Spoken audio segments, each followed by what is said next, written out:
Okay, you guys, what is up? The King of Lightning is here today to do Berserk Chapter 331 review. 3-3-1. That's right, Berserk is finally back with the chapter. We are done with the Boyhood arc, finally. I mean, well, the thing here is that the Boyhood mini arc is actually like only 3 chapters, but because it took so fucking long to get from point A to point B, it felt like forever. It really fucking did. But this chapter of Berserk, I liked it. In my opinion, it's between okay and good, because it's good in the sense that like we're seeing the aftermath of the fight between the sea god. We're seeing the mermaids, and the mermaids are following the ship back to the island, and I'm pretty sure, I'm almost like 100% certain that Isma is going to join the fucking unit. I don't see why not. I mean, yeah, she's a mermaid, and mermaids are only useful in water, but I feel that she may be useful in other ways. I just feel that way. I mean, granted, you know, like if by some chance this elf location island is like in the middle of like some kind of desert, then she's gonna be useless in a sense, but even then, I still want her to join the fucking unit. But in this chapter, we're seeing a lot of different things, and of course, the best way that that the writer Berserk, oh, his name, whoa, Kentaro Miura, duh, I almost forgot his name, holy shit. The best way Kentaro portrays his the best way he portrays emotions is by the visuals, and the visuals in this chapter are fucking stunning. Especially 3 visuals in my opinion were very, very good. The first one was when Guts is like fucking waking up and shit, and then he's like, and he's holding, well, he's not waking up, but like because he thinks about the passion shit, because he's thinking about if it's actually right. Because his journey ends, quote-unquote ends, when he gives Casca, or when he reaches the island in the elf homeland. And then Casca is safe in their homeland. And then he remembers that scene of her getting raped by the fucking apostles. And he wakes up. He's like, and then he holds his face, he holds his hand over his face and shit. And then we see the Berserk wolf. It's just like right fucking there. I'm like, oh fuck. I'm like, oh, this nigga's here. Like that motherfucker, yo. This wolf in the armor is fucking with Berserk. I mean, he's fucking with Guts. Stop fucking with Guts. Stop it. Just stop it, nigga. Chill. Take it down. He's always fucking with Guts. He's always. That's number 1. Number 2. It's fucking Griffith. I don't know why. I mean, well, you know, I do know why.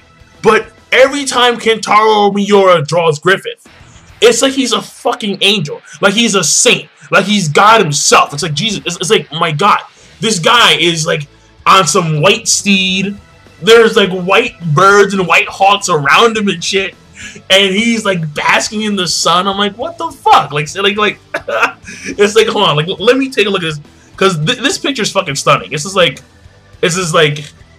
where's Griffith, man? Let me, yeah, look at this mother. Oh my God. Oh man, just look at him. Like his cape going all the way back and shit. His hair locks all the way in the wind. I'm like, oh my God, like just Griffith. And the fucked up part about Griffith is that he looks like this holy figure, this saintly figure, and he's a demon god. It's like, what the fuck? It's like the biggest mind fuck. It's like if you're reading Berserk for the first time and you started on this chapter and you're looking at Griffith, you're looking at the guy on the horse, on the white horse. The last thing on your mind is this guy is a fucking demon god. I mean, seriously, that's the last thing on your mind. And then the last visual, which I thought was fucking beautiful, was this kid. This kid, like what's going on? Like I didn't know where the fuck he was. It was very weird because I mean it looked really good, but I don't know what he was standing on, because Guts, he looks at the moon, and he says, "I'm worrying because I'm seeing branches across the moon." I'm like, branches? And then we see the kid on some like weird, like I have no idea, like was it like a magical stream or? See, the problem is that I can't tell if it's moving or if it's stationary. If it's stationary, then it may in fact be branches. I'm not too sure, but these are big ass fucking like, I don't know what they were, but it's the kid in like a freaking like, I don't know, like a weird getup, like a weird clear getup, and he's standing on top of this like thing. At first, it looked like a big, like transparent hawk, but then it looks like some weird stream. But then Guts called them branches, so I'm not too sure. But he's standing on this thing. He looks down at the ship. Then he merges with the thing and then travels like he's a shooting star. I'm like, what's this guy's deal? Like, I don't know.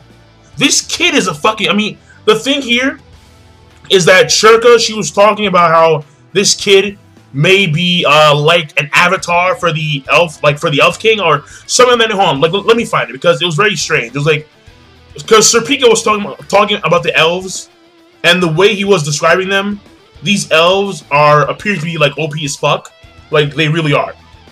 In fact, here it says right here that Sir Pika was saying that among the elves there are those who can discern fate across time. It would seem that there are some with great power, able to transverse hidden paths across vast space. Why? Why the fuck do we need why do we need to transverse hidden paths across vast space? Like, are we going to other planets and shit? Like, what's going on? Like, why do we need to cross vast space? Like, are the elves like on like other planets and shit? Like, I'm fucking speechless here. When I'm reading shit, I'm like, really? The elves? Like, dead ass. Oh shit. Oh shit. I mean, maybe it's possible because, you know, Griffith, he was able to alter reality, and it's like, bro, what the so I don't know, man. Because it's like, you hear about these OP niggas in Berserk, and you look at the crew, like, you know, Isadora, Serpico, Farnese, Shirka, Casca, Guts, and it's like, they're not even close. Like, these guys can barely, when I say barely take on top-tier apostles, let alone gods, let alone elves that can transverse vast space. Like, you know, so, I mean, I don't know, man. Like, this shit's crazy. This shit's crazy. But yeah, don't be surprised if all of a sudden, if you're like 40 years old, you see a Berserk chapter, and all of a sudden, they're in another fucking planet and shit. And it's like, how do we get here? Like, how do we get here? You know? You're gonna be like 80 years old, like, what the fuck is going on? It's like, dude, it's like, we're on some crazy shit right now. But, well, what we see here is that at the end of that statement, we see Shirka, and then she's talking about how the child is not an envoy, or like it could be that the child, that, you know, like the kid, he could be an envoy for the Flower Storm King, which I'm assuming is like the king of the elves, the king of the elves. So, I mean, that's a possibility because she's saying it, but at the same time, I'm pretty sure that we all know that this kid is the son of Casca and Griffith or Guts. I forgot. Probably Griffith. I'm thinking that way. But either way, the fact here is that this kid is weird. This kid is weird.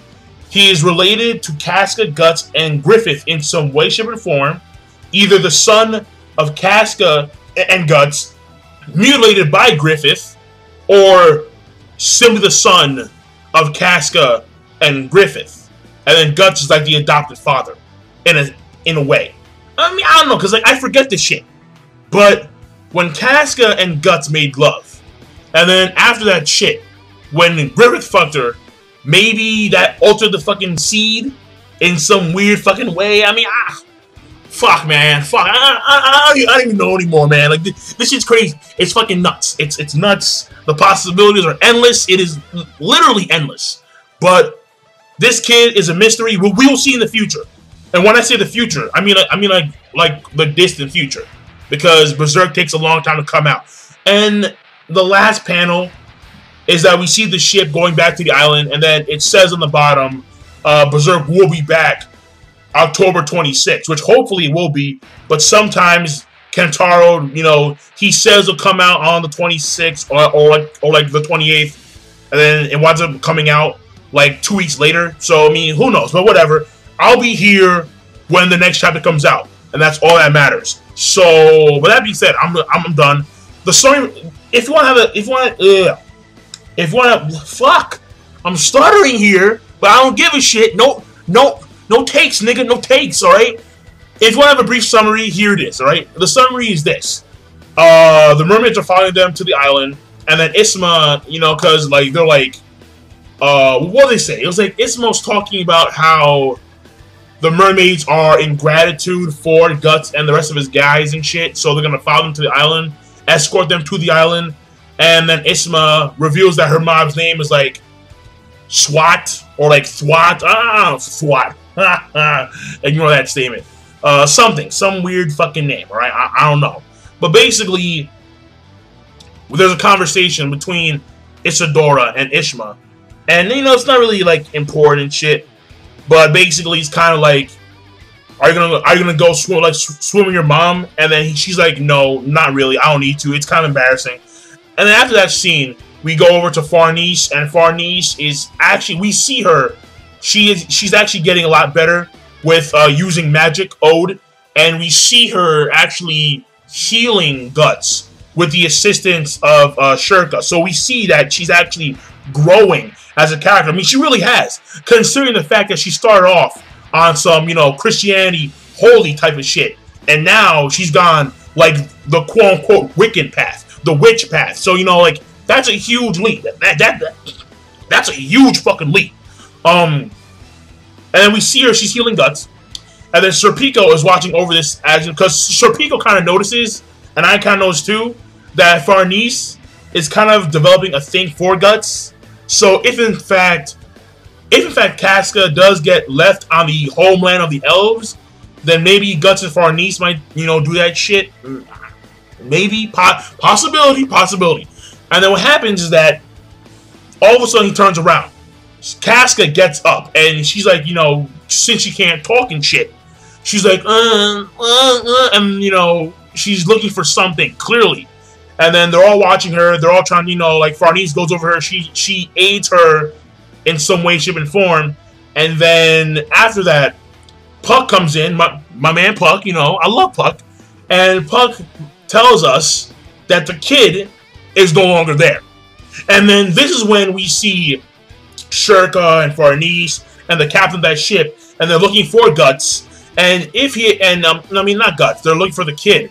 And Isadora makes the statement that he may have fallen off the ship, but that's not possible because Isma and the mermaids would have known if he fallen off the ship. So they would have known. And the thing is that Shirka makes the statement that this kid always appears at the full moon, where apparently Ode or magic is the strongest, where the full moon is at its brightest and at its peak. So, you know, again, more shit. It's like, why would the son of Guts / Griffith and Casca only come at the full moon and shit, you know? Because Griffith is a powerful motherfucker. So, I'm just saying. Maybe that same essence of magic that Griffith has would resonate with the kid. But, I mean, again, I don't know. I don't fucking know. I don't know. This kid is weird. This kid's fucking weird. But, basically, the thing here is that they make a connection where the kid always appears at the full moon. So they make the deduction that he will appear at the next full moon to aid them in some way, shape, or form. And then there is the statement about him being a messenger or a, you know, an avatar for the King of Elves. And then we get the whole entire Guts scene where Guts is like sitting down, he's laying down, he sees the fucking demon dog and shit, the Berserk dog, the wolf, and then he remembers that Skull Knight told him that the more you wear the Berserk armor, I think it's two things. Number one, it's like you lose your humanity, but at the same time you gain a greater essence of Ode and magic. I'm not too sure, because the Berserk armor itself utilizes Ode and magic, so the more you use it, the more you get closer to that source of magic.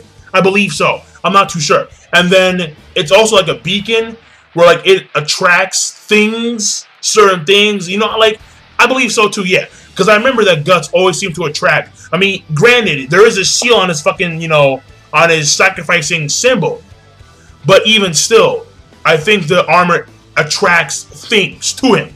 Magical creatures, maybe even apostles, I'm pretty sure. And then we see that one scene where Guts is staring at the moon, and then he sees the branches, and then all of a sudden we see the kid. The kid is on top of these transparent streams or branches. He merges with the stream/branches, and then goes off like a shooting star into the distance. And there is the chapter. So the chapter, overall, I'm going to give it a, between okay and good. I want to give it a good, but, you know, fuck it, good. A good chapter of Berserk, and I'm signing out. So be sure to rate, comment, and subscribe as always. Peace. Have a nice day.